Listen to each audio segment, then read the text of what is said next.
Am I the a-hole for not babysitting my ex-husband's kid? My 30 female ex-husband, 32 male, and I have 2 children, 4 male, 2 female. We have been divorced just about 6 months, and he is now expecting a baby with his new girlfriend. I'm admittedly not over him. We were together 10 years, my entire adulthood. It wasn't a messy split, and I'm still bitter and hurt about it, while he seems to have completely moved on somehow. When we had our oldest, neither of us wanted him in daycare. No judgment, we just didn't feel comfortable. So I stayed home and eventually started my own business that allows me to work 99% remotely. My parents are also local and retired and help me out as much as they can. This arrangement works for me, and I get to spend time with both of my kids. Now, ex's girlfriend is 5 months pregnant, and they got in a huge fight because she asked him to tour daycares, and he said absolutely not. He wants her to stay home with a baby, that none of his kids are to go in daycare as admittedly the ones here do suck. He called me to vent and I listened. Then he dropped the bomb. He asked if I would be willing to take care of their baby, since I'm home with our 2, and get help from my parents. And when I have to take the kids to the office, I can, because I own it. He then mentioned that I know how he feels about his kids in one of these daycares. And I sort of lost it on him. It was a year and a half of walled up anger and hurt, and I said some nasty things that I've since apologized for. Fast forward to 3 days later, new girlfriend pulled me to the side when I dropped off my kids to their house and asked why I was so ugly about it, and why I thought my kids were better than hers, and why her baby doesn't deserve the same things mine got. I never said that, but apologized if anything I said came off like that. Told her I'm happy for them, which I'm not, but pleasantries, but was certainly not going to babysit their kid. She's a nurse, so I get she can't work from home and doesn't want to give up her career, but they should have thought about that. I left before it blew up again, but ex called me about 2 hours later and asked me to come get the kids because he and new girlfriend were fighting and he didn't want them around for it. I picked them up, of course, and ex texted me on a drive home and asked, again, if I would babysit for them for $200 per week. I said no, and he called me bitter and said I'm being an a-hole because I'm hurt. I don't see it this way at all. I reiterated that the request is absurd, and I would not be talking about it anymore. This was yesterday, and all day today new girlfriend has been texting me and having her friends and family review bomb my business. I'm not worried about it. My clients know my work. Ex-husband hasn't said anything else but has been shorter with me in our conversations about our kids. So am I the a-hole for refusing to keep my ex-husband's new baby? Now for the top comments before reading the mini updates. Not a-hole. You are never obligated to take care of someone else's child. Also, if you haven't actually provided services to her and her friends/family, send a cease and desist letter. It can be defamation. 100% on this. It's supremely crappy for her to be entitled about the childcare, but to adversely affect your income this way is criminal. This. X needs to put a stop to this, because affecting OP's income also affects the children they share. Not a-hole. I don't understand how they can possibly expect you to watch their children. This is not your responsibility. Does he know that you're still not over him? Asking because it sounds like he could be using your feelings for him to guilt you into this. Stick with a resounding no. He knows. I made a stupid mistake right after the divorce was final, right around the time I got new girlfriend pregnant. Ouch. And fell for his regret speech. We had sex, and I told him I didn't want this either, and maybe we could work on things. We had been having the start over conversation up until new girl found out she was pregnant, and he finally told me about it 2 months ago. My heart is broken, but logically I know we're done here. I'll get past it. You have no idea how badly I wish I could give you a hug. I'm sorry you're going through this, and that is clearly using your feelings against you. Yes, you made a mistake, but you were/are in love, and that makes us do stupid things. Still doesn't mean you deserve to be taken advantage of. You should stop letting him rant to you about his life. Just discuss the children only, nothing else. And get a cease and desist for girlfriends, friends, and family for trying to ruin your business. Not a-hole. And you should consult a lawyer about the review bombing. Sue them. The thought of being back in a courtroom with my ex and his new girlfriend makes me want to projectile vomit. I'm like 80% sure Google has a resolution for this. It's midnight here now, but I'll be looking at my options tomorrow. I'm more annoyed than anything. Now for the mini updates. Thank you for all the support in the comments. I probably can't reply to all questions, but I will try to answer some as I come across them while I have some free time. A few of the repeat things I've seen addressed below. It looks like Google has flagged the influx of reviews for spam, and I did call my lawyer to see what she recommends going forward. Yes, my ex was cheating with his girlfriend for some time before we divorced. I don't know how long exactly, and I don't think I want to know. I'm also a licensed professional, so going against her nursing license is a surefire way to make this worse. Lawyer will advise on how to proceed. Second and probably final update for now. Google is removing the reviews. Wackadoodle and her idiot family all have the same last name, so it was pretty easy to see the reviews weren't genuine. The ones from her friends with different names were removed too, because again, it was poorly executed at best. X has apologized for her behavior, and apparently he is taking some time away and she thought he was with me. I have no idea where he went after he left my house Tuesday night when the kids went to bed. He certainly is not staying here. We have only spoken to confirm pickup from swim lessons today. My parents had already planned to have the kids this weekend, as X has a graduation to go to and I'm going to the beach with friends. So I don't have to worry about where they're going since X is effectively homeless right now. Next story. Am I the a-hole for not allowing my ex to attend our child's birthday party? I, 34 female, and my ex-husband, 36 male, divorced 2 years ago due to irreconcilable differences. We share custody of our 7-year-old daughter Lily and have managed to maintain a relatively civil co-parenting relationship. However, things recently took a turn for the worse. Last week, Lily turned 8 and I decided to throw her a birthday party at our home. I planned the event meticulously, inviting Lily's friends, our family members, and a few close neighbors. I wanted it to be a special day for her. However, when I sent out the invitation to my ex-husband, I specifically mentioned that he would not be able to bring his girlfriend. Now, my reasoning behind this decision is that my ex-husband has been dating someone new for the past 6 months, and Lily hasn't had much interaction with her. I didn't think it was appropriate to have a stranger present at her birthday party, especially since my ex-husband and I agreed to introduce new partners to Lily gradually. My ex-husband, upon receiving the invitation, immediately called me furious and demanding an explanation. He accused me of trying to exclude him from Lily's life and claimed that he had every right to be there for a special day. He argued that his girlfriend had already met Lily on a few occasions and saw no issue with her attending the party. Naturally, this turned into a heated argument with both of us standing our ground. I firmly stated that I didn't think it was fair to Lily to have a stranger present, regardless of a few brief meetings. My ex-husband insisted that he had just as much right to be there as I did, and accused me of being spiteful and controlling. The argument escalated, and we ended up involving our respective families, who took sides and added fuel to the fire. Some of my family members supported my decision, claiming that Lily's birthday should be about her and her closest loved ones. However, my ex-husband's family argued that he should be allowed to attend, and that his girlfriend was an important part of his life now, and therefore she should be included. We couldn't reach a compromise, and in the end, my ex-husband threatened legal action if I didn't allow him to attend a party. This left me feeling torn between wanting to make Lily happy and not wanting to escalate the situation further. Am I the a-hole for excluding my ex-husband from our daughter's birthday party? Added to answer a few questions. Lily has no opinion. Her only concern is having all of her friends there and making sure the flavor of her cake is up to her standards. As her father and I have 50-50 custody and the birthday parties during my time, I feel like I have a large say in this. Additionally, she has met the girlfriend twice. They haven't exchanged more than a few hellos and she would not be comfortable alone with her. Therefore, I do not feel that it's appropriate to invite her.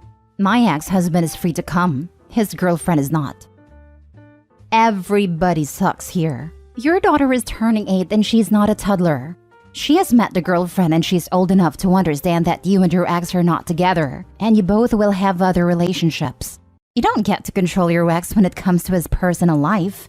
He's in the right on the general topic, but he cannot demand to be a guest to your home or to the party. He can choose to come alone or not. Sounds like the two of you are at the dumb point of needing double events for everything that involves your child. When standing your ground with an ex means your child is hurt by the outcome, you're both a-holes. You say your daughter has no opinion, but then say she wouldn't be comfortable with her. Which is it? Comfortable alone with her. She has no opinion regarding having the girlfriend at a party, where there are probably plenty of people, but probably would feel different in a one-on-one situation. Not the a-hole. You invited him, but you are not required to have his new woman in your home. Honestly, if the OP had just been forward, I don't want your girlfriend in my house. He can either go or not. It's her legal time. He's not required to be part of it. She's not even excluding him. She's excluding the girlfriend. But she's the a-hole for trying to make it about the daughter. OP, stand your ground, but don't try to make it seem like your kid cares. You're allowed to not want people in your home. If you aren't comfortable hosting his new girlfriend, own it.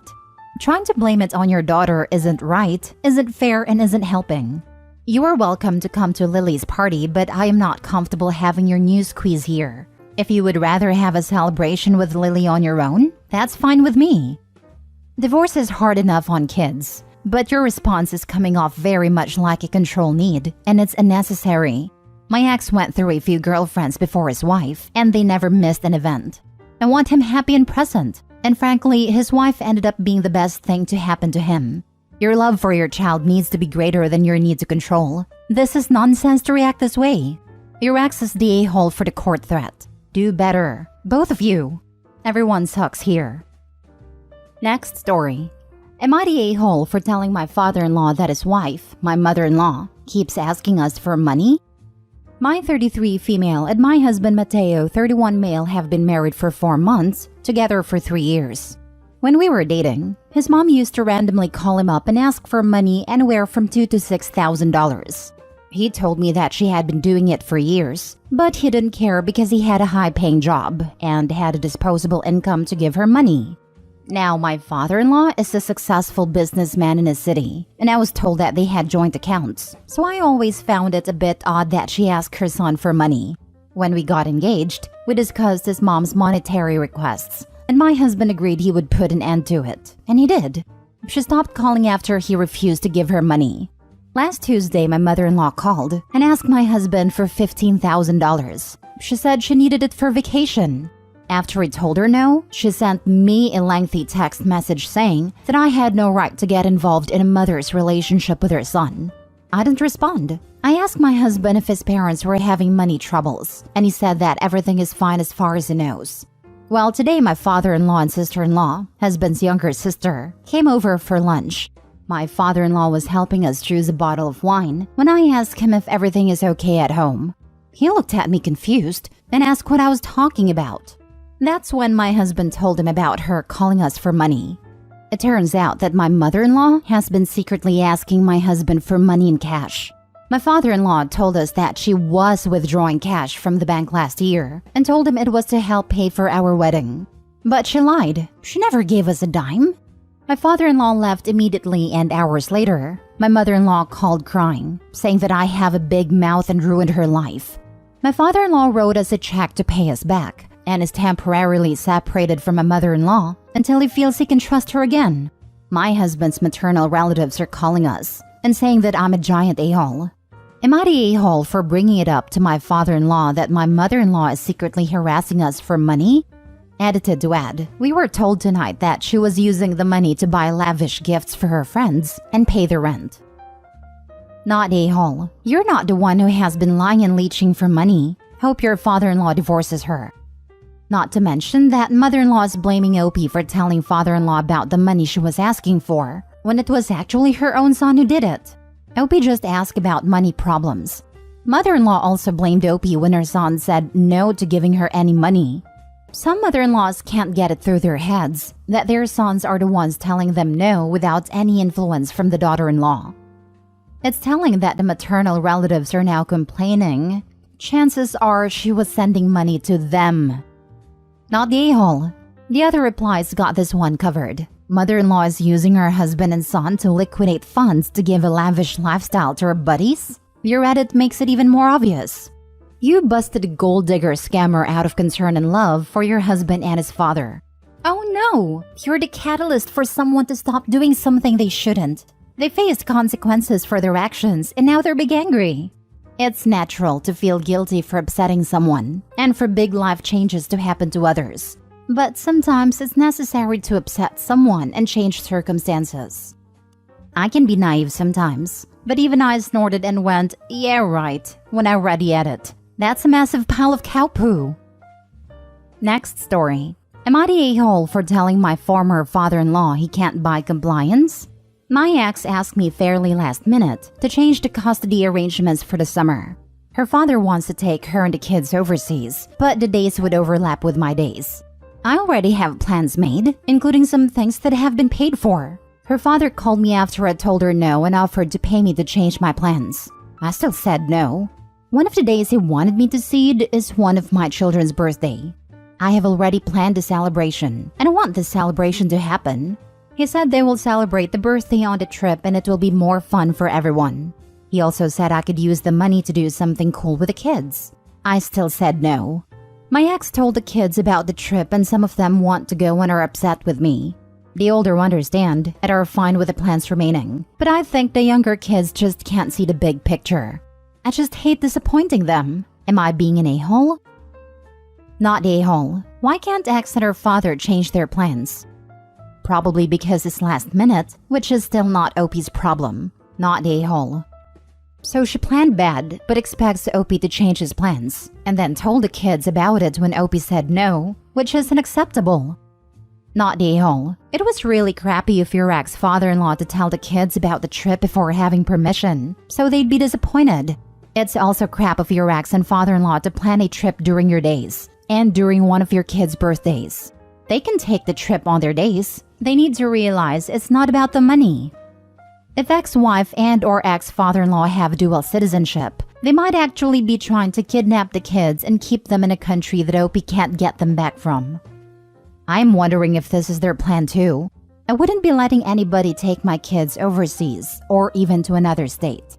Would I be the a-hole if I told my child's father to stop trying to establish contact? My child is now 27, so this isn't a minor we're talking about. I got pregnant at 17, and he hung around for about 6 weeks after finding out. We'd been dating for about 9 months by then. So the important details. 1. His family, parents, and siblings refused to acknowledge my child as his. I offered them visitation after, but never got a response. 2. Despite not acknowledging the paternity, his parents began threatening me with taking the baby away, threatening to lie and claim I was unfit, etc. 3. I got a lawyer's advice about enforcing a court order for him to establish both paternity and visitation rights after the threats from his family, due to an increased risk of parental abduction. 4. He only contacted me twice after I had my baby. Once to see if I had a baby, then once to ask if he could take the baby for the weekend the next day. Baby was nearly 3 months old at a time, and he'd never even come by to meet the baby. I told him to establish paternity as he was not on the birth certificate because he was not present at birth, custody rights, and child support. He never contacted me directly again, not once. Over the past 27 years, he ran into a friend of mine and let slip that he'd been keeping a close eye on us, knew where we lived, knew about a haircut my child got the weekend before, and a lot of things he should not have known. So I locked down any social media accounts we had. My child was about 15 at a time. My child has known about bio father since 12, known his name and details since 18, and I have offered to help my child get in touch with him, but my child did not want to. Then about 2 weeks ago, one of his nieces reached out to my child online and wanted a DNA test done and felt confident they were cousins. After my kid and I talked about it a lot, I admitted more of the trauma they put on me during the pregnancy. But I still said, if you want to contact them, you can. They are your family. My kid said absolutely not, reached out, and basically told a cousin that it just was not going to happen. Then we got a bomb that his entire family, 4 siblings, their partners, their kids, and even grandkids, have known about my child the entire 27 years. They talk about my child often, look at photos when they can find any, and basically treat my child as his long-lost but much-wanted child. I, predictably, am the witch who stole the baby from their lives. Now his mom, who was extremely vile towards me during my pregnancy, really regrets not insisting that they have my child in their lives. I even found a baby photo I had sent them 27 years ago on her Facebook. So, would I be the a-hole if I reached out to him and told him to see himself right the hell out of our lives again? And to tell his mom that my child very much wants absolutely nothing to do with them, and that even if my child's mind changes, it will never include bio dad or his mother after everything that went down? 'Cause I kind of just want to drop a house on that witch. Now for the top comments. You would not be the a-hole. Oh my god, Opie. Your baby daddy and his family are insanely toxic and honestly creepy. He ran into a friend of mine and let slip that he'd been keeping a close eye on us, knew where we lived, knew about a haircut my child got the weekend before, and a lot of things he should not have known. This is weird that he just been watching. Now that is out of the way, I have a feeling he has been lying to his family, claiming that you kept your child away from him, when in fact, he almost was never in the child's life, nor do the child want a relationship with him. His family's insane. His mom planned to lie and call you in fit in order to take your child from you, when her own son only contacted you twice about his kid and never been in their life at all. I have a feeling the spouses/partners and the kids, my kids' cousins and even siblings, apparently there are like 15 of them, don't know what happened. His mother 100% knows how it all went down. While pregnant, I reached out via letter once to let them know how to contact me in case they wanted to be included in my child's life, as my kid was their first grandchild, and then again shortly after my baby was born with a newborn photo and another invitation to contact me and talk if they ever wanted to meet the baby. His parents never responded. It was like a punch in the gut to find out just how much he knew about us. At the time, our accounts were all private online, but I realized there were some things that had been set to public on Facebook. That said, a lot of the things he mentioned were not even posted online, where all of my kids went to school, for instance. We took steps to make sure our lives were even more private after that. For a long time, it felt like we were being watched anywhere we went. Not the a-hole. I wouldn't say you'd be an a-hole. However, I'd say since your child is 27, it's not your place to say anything anymore.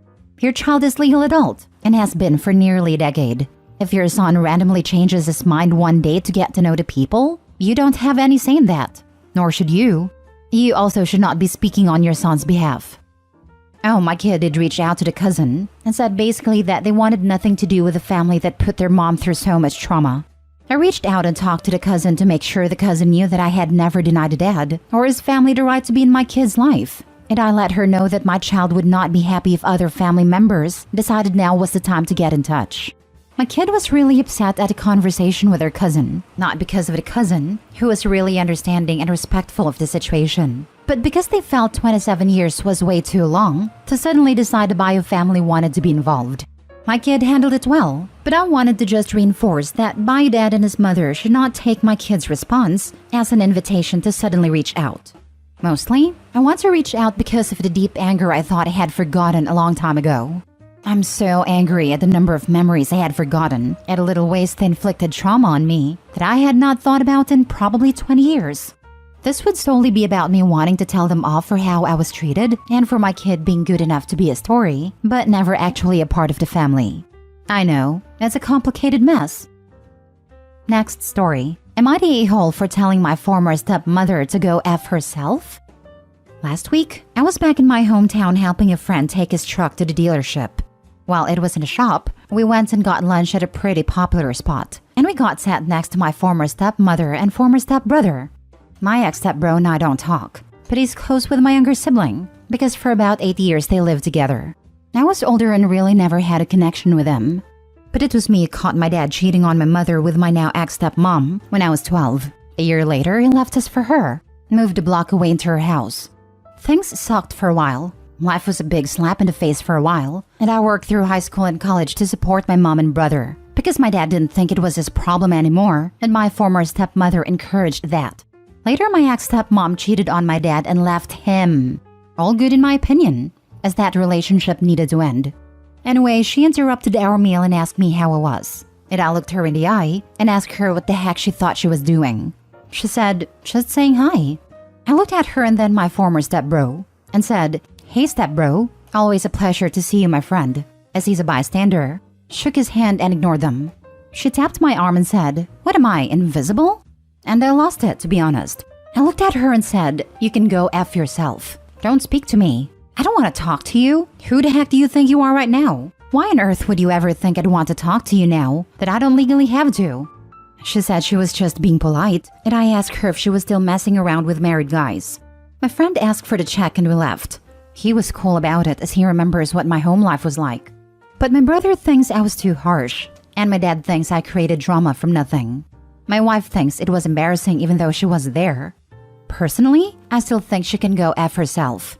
My friend also thought it was extreme even though he was understanding. Ha ha ha, not the a-hole. Tell it like it is. That's how I feel, but after talking to my wife, I really think I should have just been polite and left instead of being explosive. Some people just need those explosives though. Thumbs up. Your wife should understand why and how that reaction is not embarrassing. So we've talked about it a lot since I posted. I think she started to realize, reading some of these responses, that she didn't truly understand how crappy my childhood was.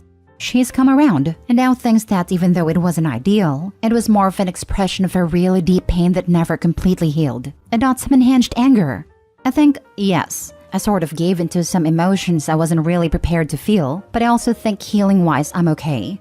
It's not that I don't talk about it, or that it's some taboo subject within our family, but she grew up in a very stable and loving home, so she has a hard time wrapping her head around it all. Sometimes she underestimates the damage, other times she overestimates it. Little of both this time. So are you in contact with your dad then? He's the one who tore up your family. Don't get me wrong, I think that she's trash too. His dad wasn't present at the time. Ex-stepmother was. Nothing in the post implies that Opie gives dad a free pass. He screwed them over financially, and stepmother encouraged it. In his comment, Opie mentioned that his dad said that he created unnecessary drama. I asked Opie about his relationship with dad, though when that ex-mom knew that she was being ignored, she should have left Opie alone. But she chose to actually tap Opie.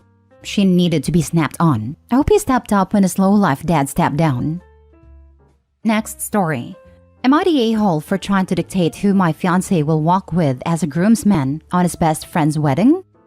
My fiancé Paul has a best friend Jack. Jack has been with his fiancée Natalie for 7 years, while Paul and I have been together for 6.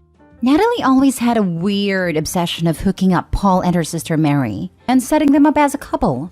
Paul was never interested in Mary, but Natalie and Mary always tried to grab his attention.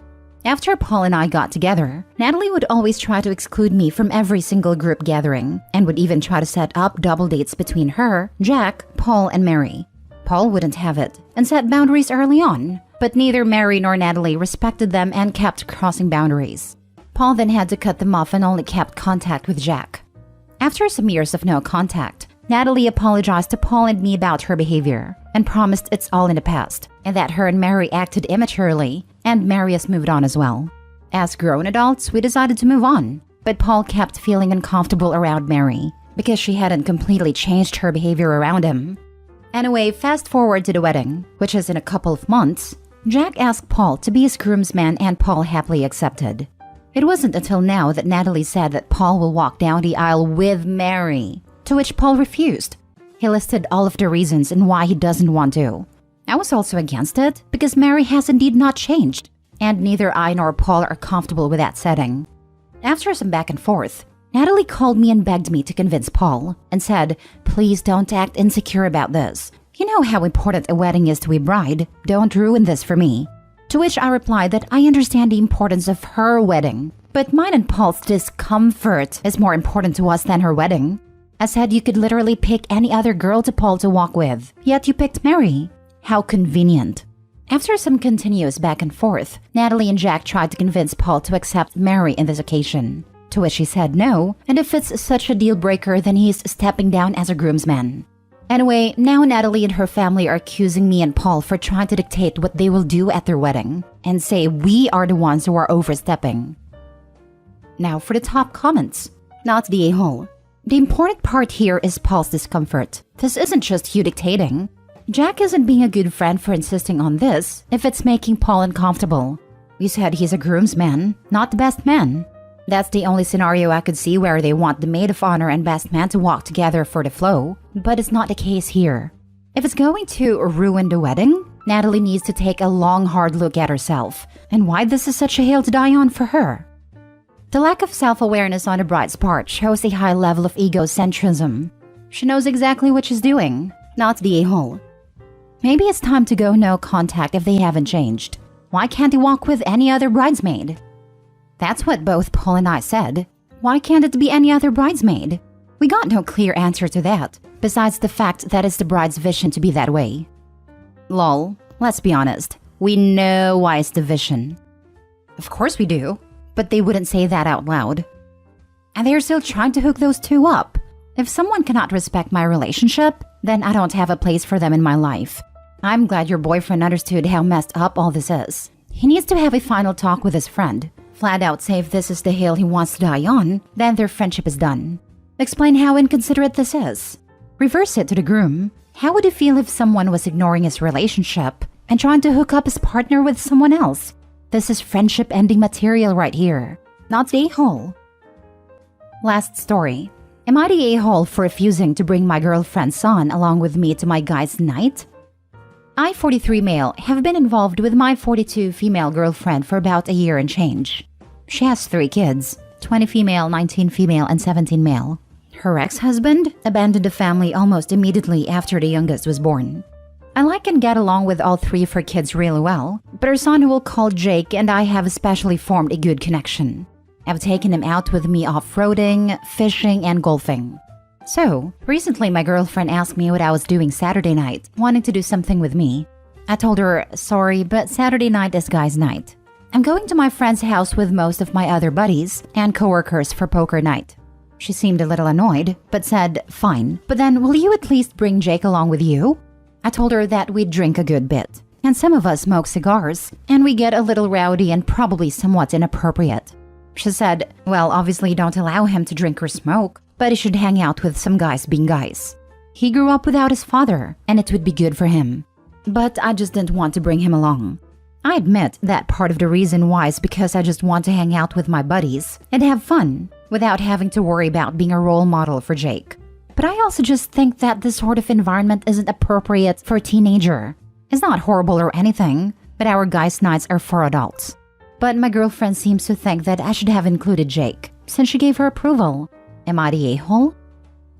Not the a-hole. If Jake was grown, like 25 plus and wanted to go, it might be a little different to bring him along because he'd be able to drink, smoke, and probably even be able to hold his own in the crap talking that takes place on guys' nights. But he's 17. He can't drink, he can't smoke. And I'll be honest, I imagine it'd be uncomfortable for everybody involved to have a kid at a guy's night, unless he's used to hanging out with older guys and already has a feel for the kind of things that can and cannot be said when crap talking. But still would not be the a-hole in that situation too, in my opinion. Sometimes you need a break. It's not a break as in getting rest, but to get a break from your daily grind, be in a different environment, receive new input and experiences. OP may not get that if he brings the daily environment and responsibilities with them. It even goes beyond OP. Maybe the group of friends have worked up a little of trust and comfort to be like themselves and share thoughts and feelings, or act and unwind in ways they don't get to do elsewhere/everywhere. Bringing in a new element could ruin that experience for everyone else too. Not the a-hole. She's not thinking about this clearly. He is an underage kid, and you're his mom's boyfriend. It would be awkward for everyone involved. While it's okay she wants him around guys being guys, your guys' night is not a time for babysitting a teen. He gets fishing trips and other things you mentioned. Insist that this is not the event, especially because your friends aren't bringing their kids too. That would be unfair to them. It may even be unfair to Jake. It doesn't sound like the girlfriend asked Jake if he wanted to go to OP's poker night, just that she wants OP to take him. Most 17-year-old boys have better things to do on Saturday night, like play video games, hang out with friends, and go on dates, than sit with my mom's boyfriend and friends watching them be guys. Part of me wonders if having Jake tag along is the girlfriend's way of checking up on OP. She wanted to do something with him. He already has plans. So she wants to know what happens at these guys' night, / verify that is actually happening.